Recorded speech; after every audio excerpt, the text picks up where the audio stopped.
Welcome to Study Helpline. तो friends, आज मैं आपके लिए प्रैक्टिस सेट लेकर के आई हूँ जो कि आपके आने वाले एग्जाम्स के लिए काफ़ी ज़्यादा इंपॉर्टेंट है। तो आइए स्टार्ट करते हैं। तो फर्स्ट क्वेश्चन हमारा, गाजर का रंग किसकी मौजूदगी के कारण ऐसा होता है? तो ए ऑप्शन है इसका कैरोटीन, बी ऑप्शन है इसका क्लोरोफिल, सी ऑप्शन है इसका फाइकोसाइनिन, डी ऑप्शन है इसका फाइकोइरिथीन। तो राइट आंसर क्या है?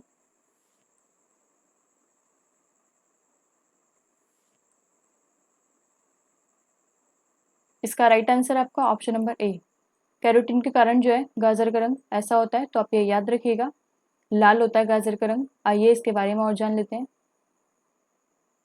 गाजर के सेवन से शरीर में खून की कमी की जो है पूर्ति होती है, और गाजर में कैरोटीन होने के कारण जो है इसका रंग जो है लाल होता है।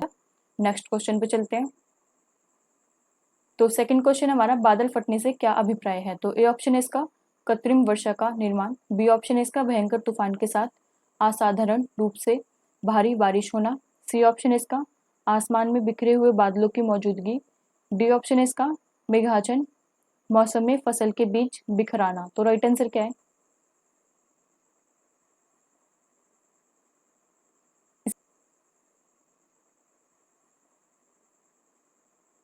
इसका राइट आंसर आपका ऑप्शन नंबर बी, भयंकर तूफान के साथ जो है असाधारण रूप से जो है बारिश होना। तो इसलिए जो है हमारे बादल जो है फट जाते हैं। ये इसके बारे में और जान लेते हैं। मौसम वैज्ञानिकों के मुताबिक जब एक जगह पर बहुत ही कम समय में जो है अचानक भारी बारिश जो है आ जाती है तो उसे ही बादल फटना कहते हैं। आइए नेक्स्ट क्वेश्चन पे चलते हैं। थर्ड क्वेश्चन हमारा, जैक बसन अंग निम्नलिखित में से किसके साथ संबंधित है? तो ए ऑप्शन है इसका देखना, बी ऑप्शन है इसका चबाना, सी ऑप्शन है इसका सूंघना, डी ऑप्शन है इसका सुनना। तो राइट आंसर क्या है?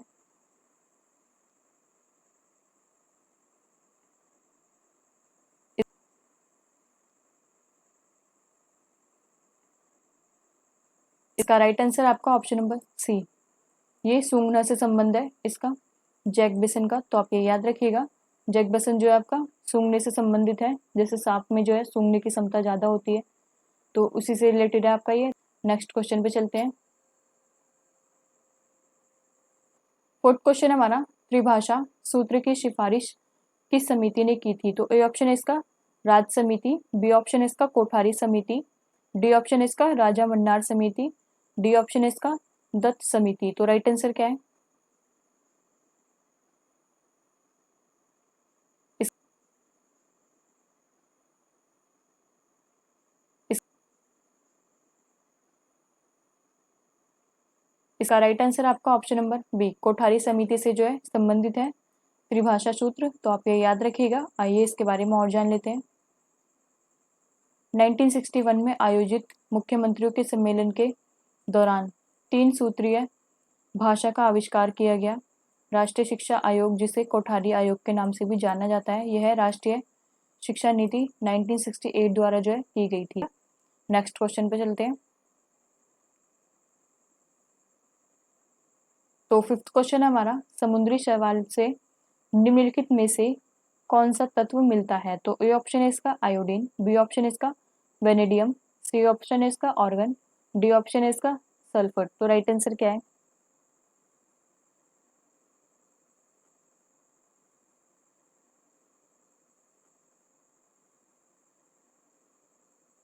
इसका राइट आंसर आपका ऑप्शन नंबर ए, आयोडीन मिलता है आपका समुद्री शैवालों से। तो आप ये याद रखिएगा। आइए इसके बारे में और जान लेते हैं।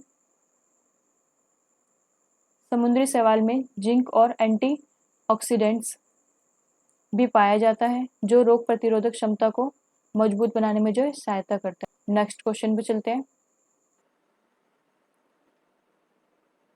तो सिक्स क्वेश्चन हमारा, फ्लाइट में इंटरनेट इंटरनेट इन फ्लाइट सुविधा देने वाली भारत की पहली एयरलाइन कौन सी बनी है?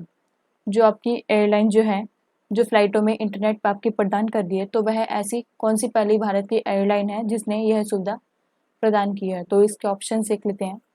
ए ऑप्शन हमारा विस्तारा, बी ऑप्शन हमारा इंडिगो, सी ऑप्शन हमारा गो एयर, डी ऑप्शन हमारा स्पाइस जेट। तो राइट आंसर क्या हो सकता है इसका?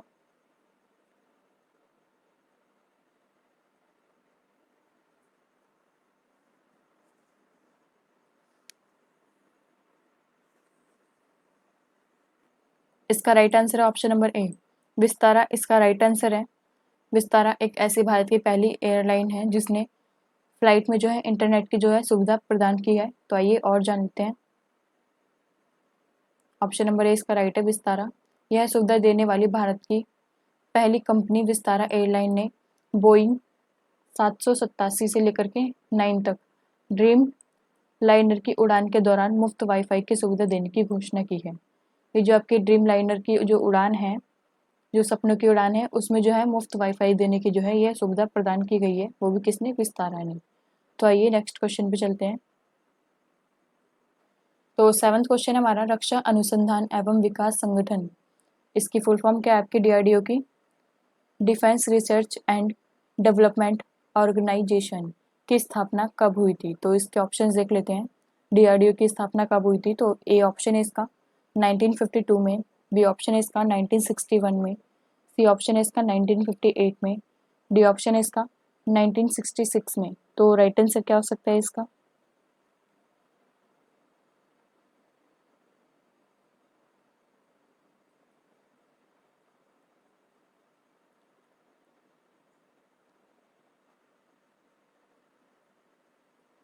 इसका राइट आंसर है ऑप्शन नंबर सी, 1958 में हुई थी डीआरडीओ की स्थापना। तो आइए और जान लेते हैं इसके बारे में।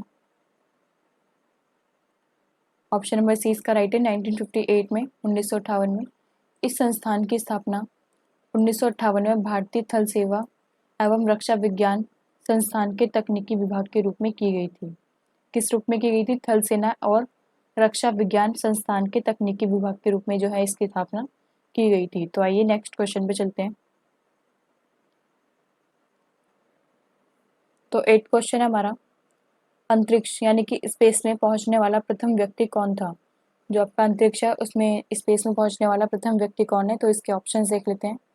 ए ऑप्शन है हमारा एलेक्सी लियोनोव, बी ऑप्शन है इसका major Yuri Gagarin, C option है इसका स्वेतलाना सवित्यकाया, डी ऑप्शन है इसका राकेश शर्मा।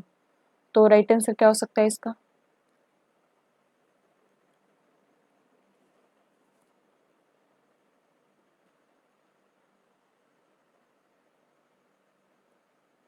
इसका राइट आंसर है option number B, major Yuri Gagarin जो है इसका राइट आंसर है। अंतरिक्ष स्पेस में जो पहुंचने वाले प्रथम व्यक्ति थे वह आपके मेजर यूरी गागरिन थे। तो आइए और जान लेते हैं।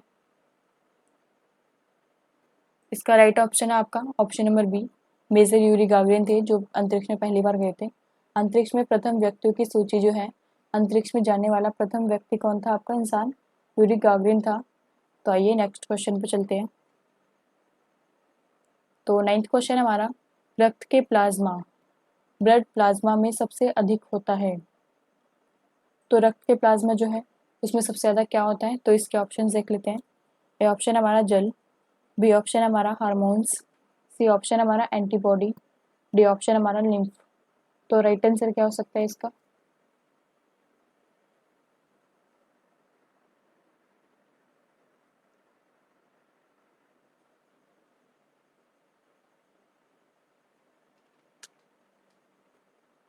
इसका राइट आंसर है ऑप्शन नंबर ए, जल इसका राइट आंसर है। रक्त के प्लाज्मा में जो है सबसे अधिक जल पाया जाता है आपका। तो आइए और जान लेते हैं इसके बारे में। ऑप्शन नंबर ए इसका राइट है। प्लाज्मा रक्त में उपलब्ध एक तरल पदार्थ होता है। इसका 92% भाग जो है पानी होता है। प्लाज्मा में पानी के अलावा protein, glucose, mineral, hormones, carbon dioxide होते हैं। तो ब्लड में आपका क्या क्या होता है पानी के अलावा? प्रोटीन, ग्लूकोज, मिनरल, हार्मोन्स और कार्बन डाइऑक्साइड होते हैं। तो आइए नेक्स्ट क्वेश्चन पे चलते हैं। तो 10th क्वेश्चन हमारा, राफेल विमान उड़ाने वाली भारत की पहली महिला फाइटर पायलट कौन होंगी। तो इसके ऑप्शन देख लेते हैं। राफेल को जो उड़ाने वाली पहली फाइटर पायलट हैं वह कौन है। तो इसके ऑप्शन है, ए ऑप्शन हमारा शिवांगी सिंह, बी ऑप्शन हमारा अवनी चतुर्वेदी, सी ऑप्शन हमारा शुभांगी स्वरूप, डी ऑप्शन हमारा नेहा जायसवाल। तो राइट आंसर क्या हो सकता है इसका?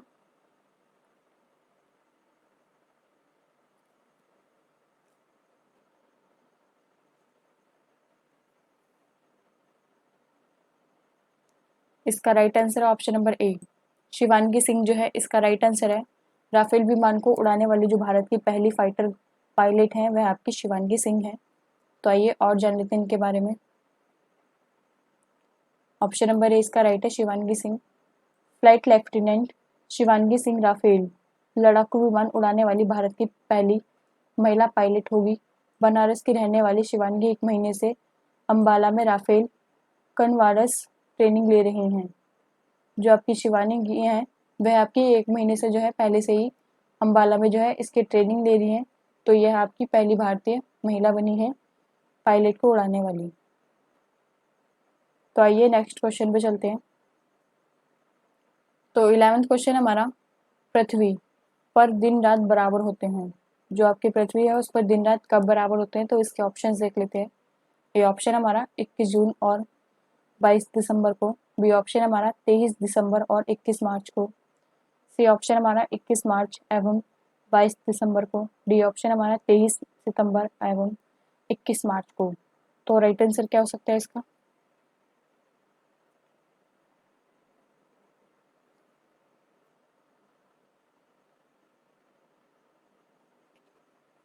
इसका राइट आंसर है ऑप्शन नंबर डी, 23 सितंबर और 21 मार्च को जो है पृथ्वी पर दिन रात बराबर होते हैं। तो आइए और जान लेते हैं इसके बारे में।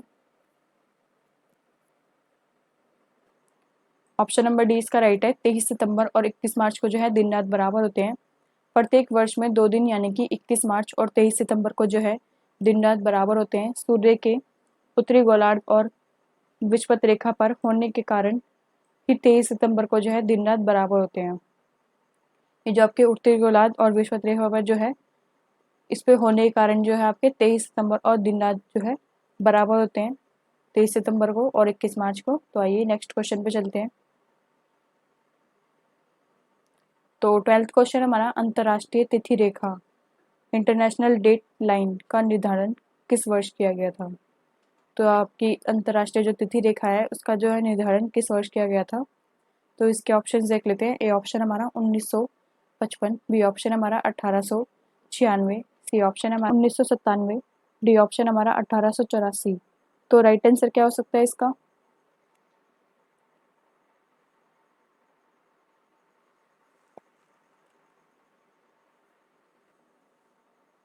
इसका राइट आंसर है ऑप्शन नंबर डी, 1884 जो है इसका राइट आंसर है। 1884 में जो है अंतर्राष्ट्रीय तिथि रेखा जो है आपकी निर्धारित की गई थी। तो आइए और जान लेते हैं इसके बारे में।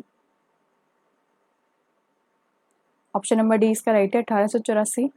इंटरनेशनल डेट लाइन का निर्धारण जो है आपका 1884 में वाशिंगटन में संपन्न एक सम्मेलन में किया गया था, जो आपका वाशिंगटन डीसी है। वहाँ पर अमेरिका में जो है इसका एक सम्मेलन किया गया था, वहीं पे ये निर्धारण किया गया था 1884 में, इंटरनेशनल डेट लाइन।